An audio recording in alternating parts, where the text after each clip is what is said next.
7 de julio de 1944, poco más de un mes después del día D.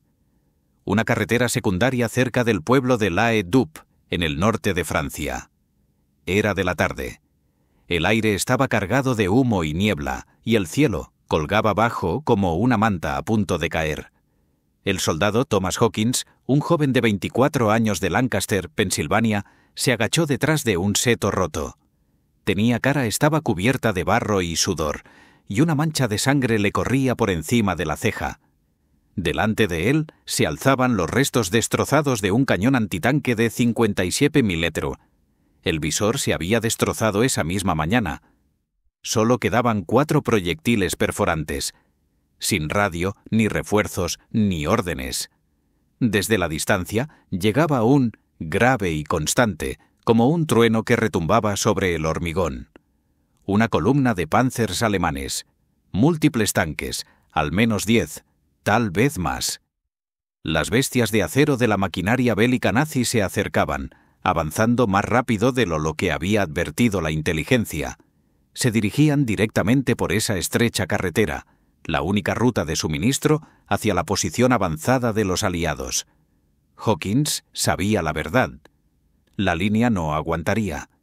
Si esos tanques lograban atravesarla, todos los hombres del batallón de infantería cercano quedaría atrapado. No tenían apoyo antitanque, ni tiempo para huir, y lo único que tenía era un cañón dañado y una plegaria. Presionó la mejilla contra el acero agrietado, estabilizando su respiración. Susurró: «No a Dios ni a nadie sino a sí mismo. Si consigo un disparo, aprovecharla». Lo que sucedió durante los siguientes 9 minutos se convertiría en uno de los más impactantes momentos de la campaña de Normandía. Y, sin embargo, casi nadie ha oído hablar de ello hasta ahora. La historia de un soldado corriente. Thomas Hawkins no había nacido para ser soldado. Había nacido en una parcela de tierra de cultivo a las afueras de Lancaster, Pensilvania, donde el horizonte era más amplio que el mundo que él imaginaba. Su padre criaba ganado lechero, su madre se ocupaba de la casa y de que los 6 hijos funcionaran como un reloj. Thomas era el más joven, callado, pelirrojo y delgado como las estacas de madera que bordeaban sus campos. La mayoría de los chicos de Lancaster jugaban al béisbol. Thomas prefería el bosque. Su padre le había regalado un pequeño rifle calibre 22 cuando cumplió 10 años y cazaban ardillas y conejos antes del amanecer. La regla de su padre era sencilla: nunca desperdiciar un tiro. Si ibas a apretar el gatillo, tenías que sentir el ritmo del viento, el peso del aire y los latidos del corazón en las yemas de los dedos. «No se dispara con los ojos, Tommy», su padre le decía, «dispara con las tripas». Años más tarde, esa sola frase decidiría el destino de una columna de Panzers alemanes. Cuando la guerra llegó al otro lado del océano, Thomas no se apresuró a alistarse. La familia Hawkins escuchó el discurso del presidente Roosevelt en la vieja radio Zenith el día después de Pearl Harbor. Sus hermanos ya estaban casados y trabajaban en las granjas. Thomas seguía reparando tractores y ordeñando vacas. Pensaba que la guerra habría terminado antes de que le llamaran. Pero en marzo de 1943 llegó la carta. El servicio de reclutamiento. Se marchó de casa con una bolsa de lona y una fotografía doblada del perro de la granja de su familia, Rex. El tren lo llevó a Fort Benning, Georgia. El entrenamiento básico fue un infierno. El calor de Georgia, el polvo rojo y los sargentos gritando sin cesar. Pero Hawkins se firme. No era el más fuerte ni el más rápido, pero de alguna manera era confiable. Podía leer un campo como solía leer los bosques. Cuando daba en el blanco, no lo celebraba. Simplemente ajustaba la mira y volvía a disparar. Un instructor se fijó en su calma bajo presión y lo trasladó al entrenamiento antitanques. Los estadounidenses llamaban de cañón de 57 milímetros. Era un cañón delgado, lo suficientemente ligero como para ser arrastrado con un jeep, pero letal cuando se colocaba en el lugar adecuado. Los británicos lo llamaban el 6 libras. Para Hawkins era simplemente la mula. El arma tenía un retroceso fuerte, ruidoso y preciso. Aprendió a desmontarla, engrasarla y volver a montarlo con los ojos vendados. En el invierno de 1943 era capaz de calcular la distancia solo por el sonido. ¿Cómo cambiaba el silbido del proyectil al atravesar el viento? Aún así, Hawkins nunca se consideró un héroe. En las cartas que enviaba a casa, bromeaba diciendo que era solo el chico que alimentaba a la mula. Su madre le respondía todos los domingos: «Sé valiente, Tommy, pero no seas imprudente». Doblaba cada carta y las guardaba en el bolsillo del pecho como amuleto de buena suerte. En mayo de 1944, su unidad embarcó en un buque de tropas con destino a Inglaterra. La travesía duró casi 10 días. Las literas olían a aceite y sal. La tercera noche, escuchó a los soldados más veteranos susurrar sobre los tanques alemanes, los Panzers que habían aplastado Francia en 1940. Decían que el blindaje era tan grueso que los proyectiles de pequeño calibre rebotaban como guijarros. El propio nombre Panzer tenía un peso, un rugido, casi humano en su amenaza. Hawkins no dijo nada, pero imaginó lo que se sentiría al enfrentarse a una de esas máquinas con solo una tripulación de artilleros y un puñado de proyectiles. A principios de julio, tras la invasión inicial, avanzaban más profundamente en Normandía. Los oficiales recorrían las filas de tiendas de campaña en Normandía, recordando a todos su misión: romper el muro de Hitler y liberar Europa. Hawkins revisó su arma, preparó sus raciones y no dijo nada. No pensaba en la liberación ni en la gloria. Pensaba en si seguiría siendo capaz de oír el sonido de los grillos de Pensilvania después del primer disparo. 4 días más tarde avanzaría hacia el frente en Normandía, arrastrando esa misma arma de 57 milímetros por el barro. Su corazón latía con fuerza, no por miedo, sino por el deber. Era, como dijo una vez su sargento, un hombre corriente a punto de vivir un momento extraordinario. La columna de acero se acerca. La aldea de la High Duppy estaba tranquila aquella mañana. Demasiado tranquila. Se encontraba entre setos ondulados y estrechos caminos agrícolas, como tantos otros pueblos de Normandía.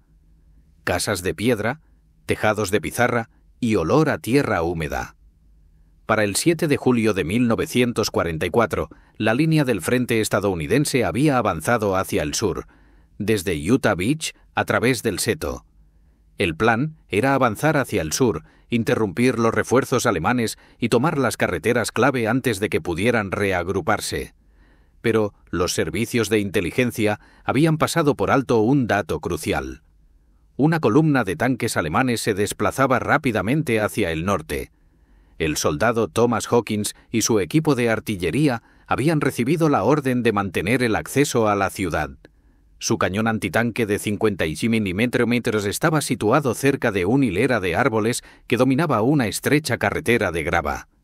Era una cobertura ideal, sin elevación, visibilidad limitada, pero era todo lo que tenían. Habían llegado la noche anterior al amparo de la oscuridad y pasaron la mayor parte de la mañana despejando la maleza y preparando puntos de retirada. Entonces, alrededor de las 3:00 de la tarde, se oyó el primer sonido. Comenzó como un leve zumbido, luego un temblor en el suelo. El tipo de vibración que llega a la columna vertebral antes que a los oídos. Hawkins se quedó quieto, con la mano apoyada en el frío cañón de acero del arma. Su cargador, el soldado Kenny, levantó la vista de la caja de municiones y susurró: ¿Lo sientes? El sonido se hizo más fuerte. No era solo un motor, sino muchos. El inconfundible chirrido de las orugas, el traqueteo de engranajes, el rugido sordo de algo pesado y deliberado. Hawkins salió de detrás de los matorrales y levantó sus prismáticos. A través de la niebla y la bruma vio cruces negras sobre cascos gris oscuro, tanques Panzer Mark V, al menos 3 en fila, seguidos de semiorugas blindadas y camiones de suministros. Contó al menos 10 vehículos, tal vez más. No se trataba solo de una patrulla. Era un contraataque mecanizado completo. La carretera por la que circulaban apenas tenía anchura suficiente para un vehículo, pero conducía directamente a l'Aïd-Up. Si lograban atravesarla, la aldea caería. Las compañías de infantería que había dentro serían arrolladas. Hawkins bajó los prismáticos. No había tiempo para pedir apoyo por radio, no había ni artillería, solo 4 hombres, un cañón dañado y un puñado de proyectiles perforantes. Para empeorar las cosas, su mira se había roto durante el impacto de un proyectil esa mañana. Técnicamente aún se podía usar, pero inexacto. El equipo lo había comunicado, pero no había repuestos disponibles. Hawkins se volvió hacia los demás. «No vamos a detenerlos a todos», dijo con franqueza. «Pero podemos ralentizarlos». El soldado Kenny, sudando a través de su camiseta interior, preguntó: «¿Cuántos proyectiles nos quedan?» «4. Eso es todo». Los demás miembros de la tripulación se miraron. Nadie habló. Hawkins se arrodilló, puso una mano en la recámara del cañón y cerró los ojos. Podía sentir el ritmo de las máquinas que se acercaban, como golpes de tambor de otro mundo. El aire sabía a metal, como el óxido y la lluvia. No tenía miedo. No exactamente. Lo que sentía era algo más frío, algo más claro. La certeza de que no venía nadie más, de que estaban solos y que cada segundo contaba. El Panzerleader apareció a la vista. «No estoy esperando órdenes». El soldado Thomas Hawkins nunca había disparado el cañón antitanque de 57 mm en combate real. Hasta ahora. Pero había ensayado este momento cientos de veces en campos embarrados en Georgia, fingiendo que la lejana línea de árboles era una columna de tanques que se acercaba. La diferencia aquí era simple. Esta vez era real, y no tenía margen de error. El Panzerleader avanzó como un puño de acero a través de la niebla. Era un Mark Kumte, el caballo de batalla de las divisiones blindadas alemanas. 30 toneladas de hierro, un cañón de alta velocidad de 75 mm y un blindaje lo suficientemente grueso como para repeler el fuego de armas pequeñas y explosivos ligeros explosivos. Estaba diseñado para infundir miedo, y funcionaba. El soldado Kenny ya estaba en la caja de municiones, con las manos enguantadas temblando mientras levantaba el primer proyectil perforador de blindaje. Hawkins estabilizó el cañón, tratando de alinearlo a pesar de la... Miró por el cañón y solo vio distorsiones. Ajustó a la izquierda. Seguía sin estar bien. No había forma de apuntar con precisión. «Estamos ciegos», murmuró. «¿Qué hacemos?», preguntó Kenny. Hawkins no respondió de inmediato. Sus ojos escudriñaron el terreno. La carretera se estrechaba delante de ellos en un pequeño puente de piedra a unos 200 metros. Más allá del puente, la carretera describía una curva alrededor de una pendiente, lo suficientemente ancha como para que pasara un tanque a la vez. Notó la humedad en el extremo más alejado del puente. Erosión, agua corriendo por debajo debido a las recientes lluvias. No iba a disparar al tanque, iba a disparar a la carretera. «Cárgalo», dijo. «¿Estás seguro?», preguntó Kenny. «No, pero no voy a esperar a que me des permiso». Hawkins se puso en posición de disparo y apoyó el hombro. Sin mira, sin marcadores, solo memoria e instinto. Recordó las excursiones de caza que su padre le había enseñado a sentir el momento, no a pensarlo. Alineó el cañón justo a la derecha de la esquina del puente y respiró hondo. Exhaló. Disparó. El cañón retrocedió con fuerza. El retroceso golpeó contra la tierra. Durante una fracción segundo, nada. Luego, el impacto. El proyectil golpeó justo a la derecha del muro de soporte del puente, agrietando el borde. Trozos de piedra salieron disparados y la tierra se desmoronó bajo el peso de la carretera. No fue un derrumbe total, pero sí suficiente. El camino estaba ahora fracturado, irregular y peligroso para cualquier vehículo que no fuera un jeep. El Panzer que iba en cabeza vio el daño demasiado tarde. Su conductor intentó frenar, pero el impulso llevó al vehículo hacia adelante. La oruga derecha se deslizó sobre el borde suelto, inclinando el tanque lo suficiente como para desequilibrarlo, perdiera el equilibrio. La enorme máquina se detuvo, inclinada de forma extraña, bloqueando la carretera por completo. Detrás de él, el caos. El segundo y tercer Panzer pisaron los frenos. Uno derrapó lateralmente y cayó en la zanja. El tercero se detuvo justo a tiempo, pero la línea se rompió. Y lo peor para ellos, estaban agrupados, apiñados, expuestos y aún avanzando hacia adelante sin espacio para maniobrar. Hawkins se volvió hacia Kenny. «Deme el segundo proyectil». Esta vez no apuntó al tanque. Apuntó al camión cisterna que cerraba la caravana. Disparó. La explosión fue instantánea y enorme. Las llamas se elevaban 6 metros en el aire. El camión estalló como una cerilla empapada en gasolina. El calor era cegador. La metralla atravesó los vehículos cercanos. Uno de los semiorugas se incendió prendiendo fuego a su munición. Las explosiones secundarias sacudieron el campo, enviando humo al cielo. En menos de 60 segundos, la columna de Panzer se había convertido en un atasco de tráfico de acero y llamas. Kenny miró con los ojos muy abiertos. «Maldita sea, Tommy». Hawkins no sonrió. Ya estaba buscando el tercer proyectil. Solo dijo esto. «No hemos terminado. El arte del caos». El humo cubría el campo como una cortina. Las llamas bailaban a lo largo de los restos aplastados del camión cisterna. La columna de Panzers alemanes, antes imparable, ya no era una línea. Era un nudo. Enredada, ardiendo y confusa. El soldado Thomas Hawkins no esperó. Sabía que no debía celebrar demasiado pronto. El tercer proyectil encajó en su sitio. Kenny cerró de golpe la recámara y se agachó instintivamente. «¿El objetivo?», preguntó Kenny. «¿El que intenta dar la vuelta?», respondió Hawkins.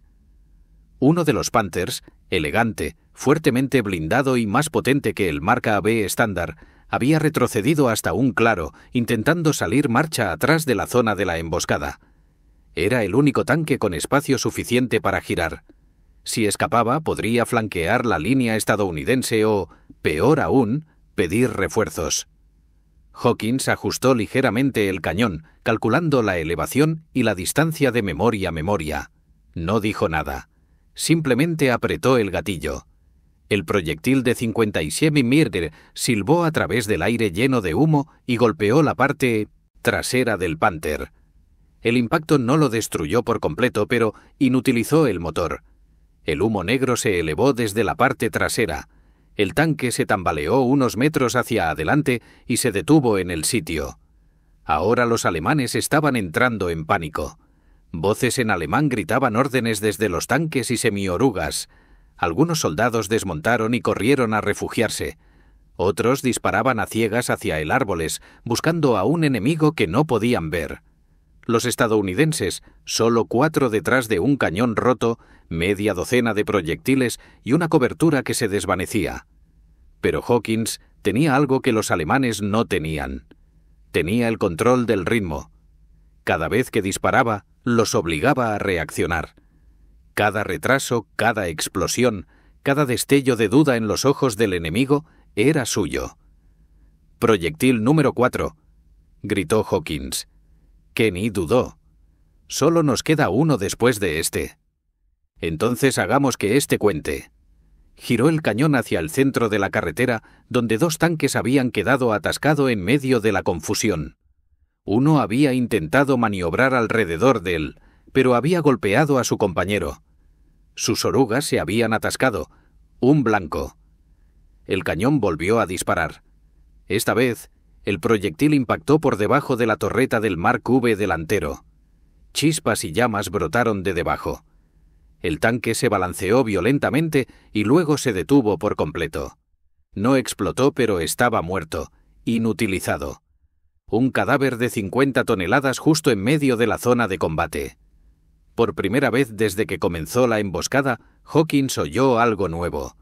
Silencio, sin motores rugiendo, sin órdenes gritadas, solo el crepitar de fuego, el estallido de la munición al cocerse y el lento gemido metálico del blindaje al enfriarse blindaje.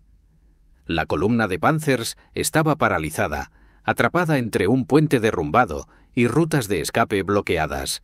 La otrora temida marea de blindados alemanes se había convertido en un cementerio inmóvil, pero Hawkins aún no respiraba tranquilo. Se puso de pie lentamente, escudriñando el horizonte. Algo andaba mal. Era demasiado fácil, demasiado tranquilo. Entonces lo vio. Una pantera solitaria, aún móvil, avanzaba lentamente entre los árboles del extremo izquierdo. Se movía despacio, en silencio, utilizando la cobertura como un cazador. Había visto el fogonazo del cañón del arma de Hawkins y se dirigía a por él. Le quedaba un proyectil. La pantera superviviente se movía como un depredador, lenta, silenciosa y deliberada. Su torreta permanecía baja, girando mientras se arrastraba entre la línea de árboles buscando el origen de la emboscada. Hawkins vio el ángulo que estaba tomando. No por la carretera principal, sino por la ladera este, tratando de flanquear su posición desde un terreno más elevado. «Tommy, viene», susurró Kenny. «Lo veo». Hawkins mantuvo la voz tranquila, pero por dentro sentía una presión fría acumulándose detrás de sus costillas. Habían gastado sus 3 últimos proyectiles creando un muro de fuego y acero, pero ahora se habían visto reducidos a esto. Solo quedaba un proyectil en la caja. Uno sin refuerzos, sin margen para error, sin tiempo para reubicarse. El Panther tendría un tiro claro en menos de 1 minuto, y su arma, un cañón de alta velocidad de 70 km, podría atravesar árboles, búnkeres o huesos sin perder velocidad. Hawkins se agachó junto a la caja de municiones, levantó el último proyectil y se detuvo. Parecía más pesado que los demás, no físicamente sino mentalmente. El peso de todo lo que les quedaba estaba dentro de esa única caja. Miró a Kenny, que estaba paralizado, con las manos temblorosas. «¿Estás conmigo?», preguntó Hawkins. Kenny asintió, pero con los labios apretados. «Entonces cárgala». La bala se deslizó en la recámara. El cerrojo se cerró con un ruido metálico. El arma estaba lista. También el enemigo. El Panther se había colocado en posición. Su cañón apuntaba ahora directamente a la hilera de setos donde se habían atrincherado los estadounidenses. La tripulación no sabía cuántos atacantes se escondían allí. Por lo que sabían, podía ser un pelotón completo, pero lo iban a averiguar rápidamente. Una rama se rompió. Entonces se oyó el sonido que Hawkins temía. El lejano chisporroteo eléctrico indicaba que la torreta del Panther se estaba. No tenía un tiro claro. La cobertura de los árboles, el humo, el terreno irregular del terreno, todo ello hacía casi imposible apuntar. Pero entonces recordó cazar ardillas con su padre. Las veces en que las miras eran inútiles porque el objetivo estaba demasiado cerca o era demasiado rápido. La voz de su padre volvió como un susurro transportado por la pólvora. «No apuntas con los ojos, Tommy. Apuntas con las tripas». Dejó que el recuerdo se asentara, luego se arrodilló sobre una rodilla y ajustó el cañón al tacto. Sin miras, sin marcadores, solo instinto. Exhaló lentamente, sintió la tierra bajo sus botas, el estruendo en el aire, la quietud antes del relámpago, el disparo. La bala salió del cañón con un estruendo como si el cielo se abriera durante medio segundo. Silencio, luego impacto. El proyectil se estrelló contra la oruga izquierda del Panther, atravesó el blindaje exterior y rompió el bloque del motor. El tanque chilló. Un sonido mecánico y torturado antes de que la torreta se derrumbara hacia un lado y el vehículo se detuviera en seco. Esta vez no hubo explosión, solo muerte por precisión. Kenny cayó de rodillas, riendo por la conmoción. «Lo has conseguido, Tommy. Lo has...» Pero Hawkins no se movió. Sus manos permanecieron en el cañón. Sus ojos estaban fijados en el proyectil humeante que casi los mata. Por un breve momento se permitió creer que todo había terminado, que podrían vivir para ver la siguiente hora, que 4 proyectiles y un visor habían cambiado el rumbo de la batalla. Y, sin embargo, sabía que no era así, porque en la guerra la paz nunca llega limpia. El sacrificio. El campo de batalla se había quedado en silencio. No más cañonazos, no más orugas triturando grava. Solo el crepitar lejano del combustible ardiendo y los gemidos bajos de los heridos, tanto alemanes como estadounidenses. El humo se extendía por la estrecha carretera como la niebla sobre un río, serpenteando entre los árboles. El soldado Thomas Hawkins se levantó lentamente, con las piernas temblorosas. Tenía la nuca empapada en sudor. La suciedad cubría su uniforme. Tenía la mano derecha llena de ampollas por el calor del cañón y aún le zumbando por el último disparo. Kenny estaba agachado cerca, sin aliento, tratando de encontrar las palabras. «Tommy, lo has conseguido», dijo con voz quebrada. «De verdad lo has conseguido. Los has detenido». Hawkins no respondió. Sus ojos permanecían fijos en los restos en llamas que tenía delante. Su cañón, el cañón de ellos, ahora estaba vacío, solo un caparazón de acero y silencio, pero había cumplido su función. El momento se alargó. El tiempo se hizo pesado. Entonces, de la nada, se oyó un silbido metálico y agudo, el inconfundible chirrido de un fuego de mortero entrando. Antes de que ninguno de los dos pudieran reaccionar, un proyectil de mortero alemán cayó a 10 metros de su posición. La explosión estalló como un trueno. La tierra explotó. La metralla cortó el aire. Hawkins salió despedido hacia atrás. Su cuerpo golpeó el suelo con un ruido sordo repugnante. Los brazos se esparcieron junto al cañón. La sangre empapaba su costado izquierdo. Un trozo de metal dentado le había desgarrado las costillas. Kenny se apresuró a acercarse y lo agarró por los hombros. «Tommy, Tommy, quédate conmigo». Hawkins parpadeó lentamente. Sus ojos estaban vidriosos, pero conscientes. Miró al cielo, gris e infinito, e intentó hablar. Sus labios se movieron, pero no salió ningún sonido. Un débil gorgoteo salió de su garganta. Kenny presionó la herida, sollozando. «No te vayas, tío. No puedes irte ahora. Vamos a buscar ayuda. Vamos a...» Pero Hawkins levantó una mano temblorosa y tocó el brazo de Kenny solo por un segundo. Luego giró la cabeza muy ligeramente hacia el cañón. Todavía echaba humo, todavía mirando hacia adelante.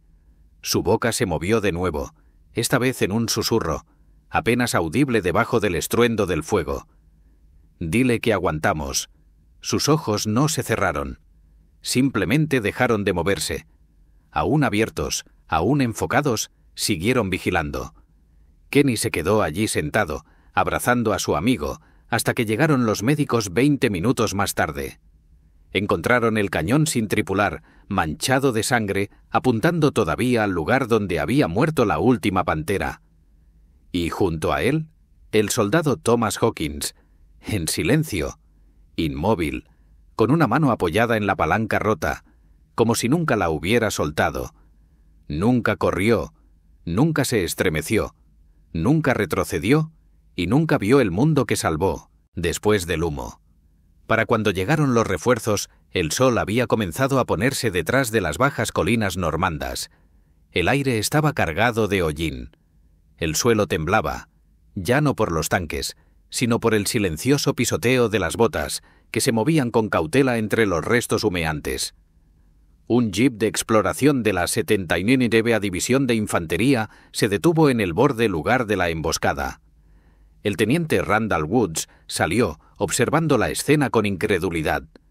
12 vehículos yacían destruidos o abandonados. 4 de ellos eran tanques. Panzers y un Panther ennegrecidos, retorcidos y silenciosos.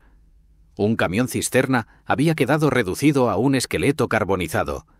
Las municiones seguían explotando esporádicamente, estallando en la distancia como petardos. Los cadáveres, tanto alemanes como estadounidenses, yacían esparcidos por el campo en un silencio inquietante. Woods se volvió hacia su operador de radio. «Esto no fue apoyo aéreo», dijo. «No, señor. No se solicitó ningún ataque aéreo, Entonces, ¿qué causó esto?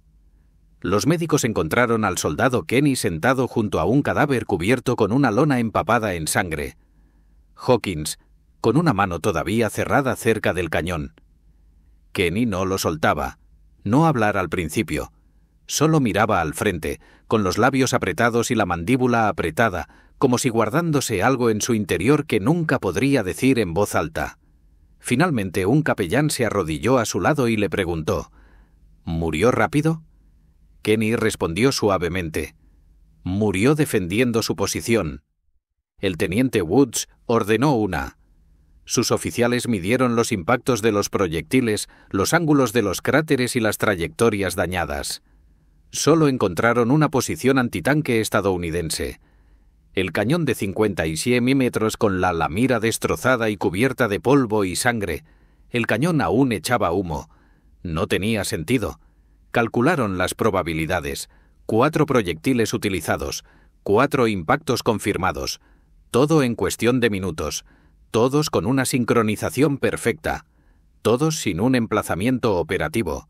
El informe oficial posterior a la acción decía: es la valoración de este mando que el soldado Thomas Hawkins, actuando sin órdenes y utilizando un sistema de armas defectuoso, retrasó e inutilizó una columna blindada enemiga estimada entre 10 y 12 vehículos, lo que resultó en la preservación de la ciudad de Laydup y la prevención de importantes bajas estadounidenses.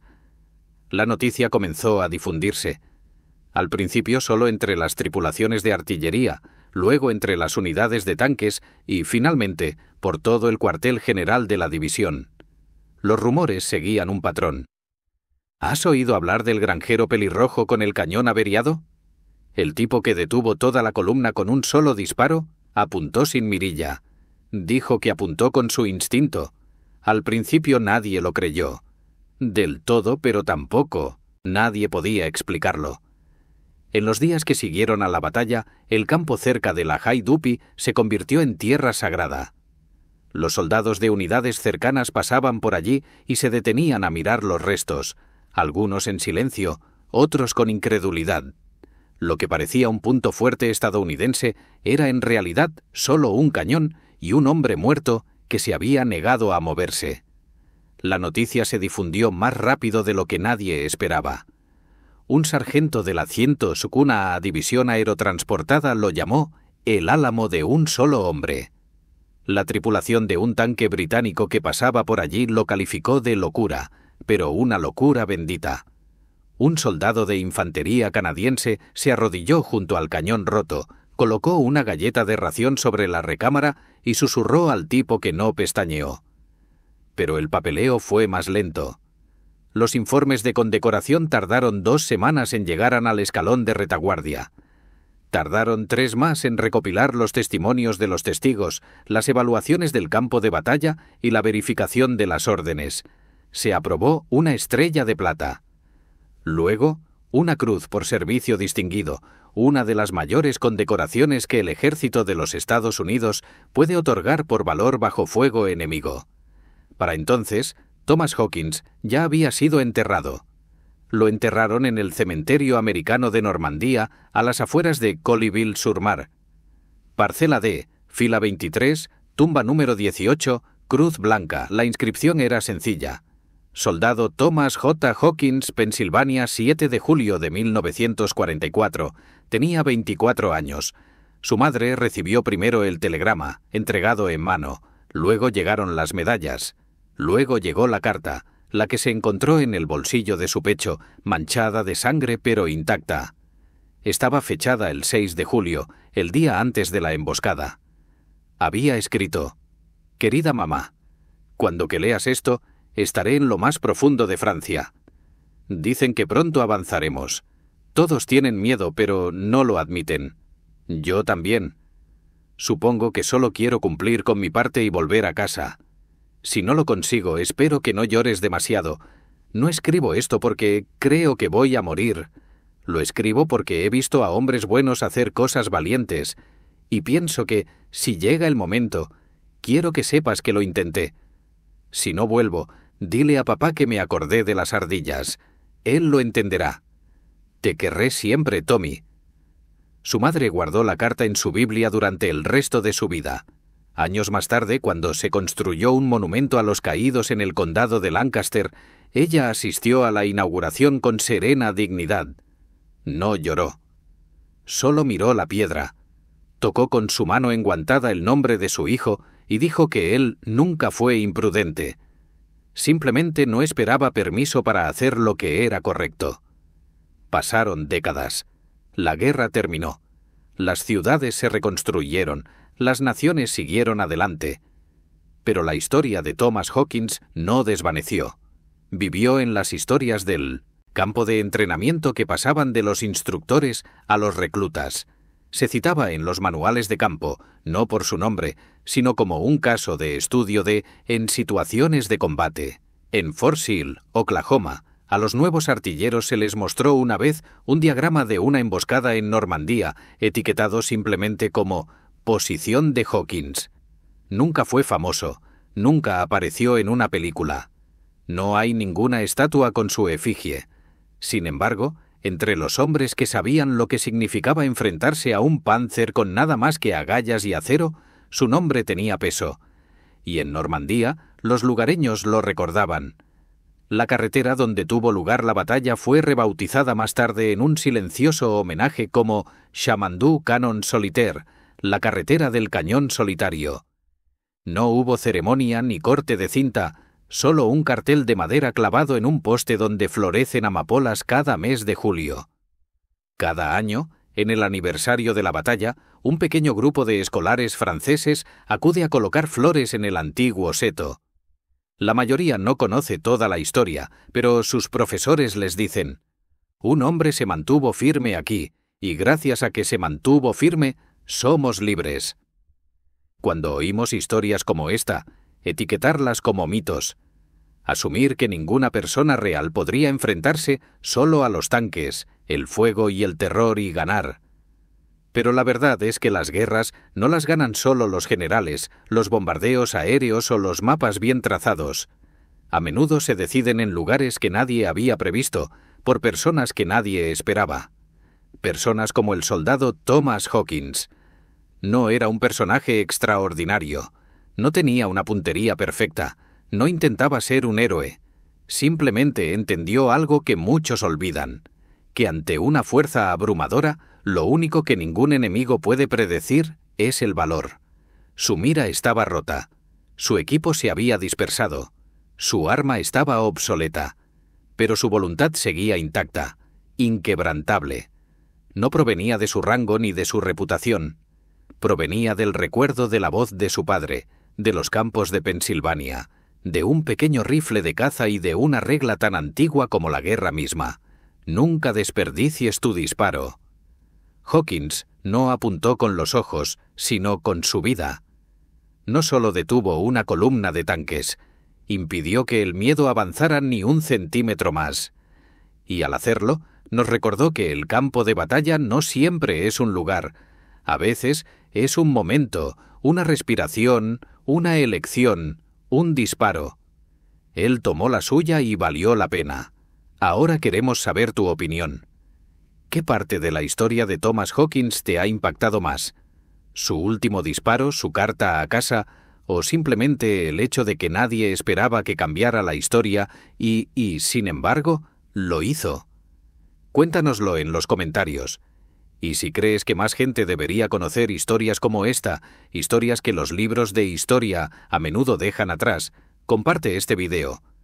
Porque a veces la postura más pequeña se convierte en el eco más fuerte.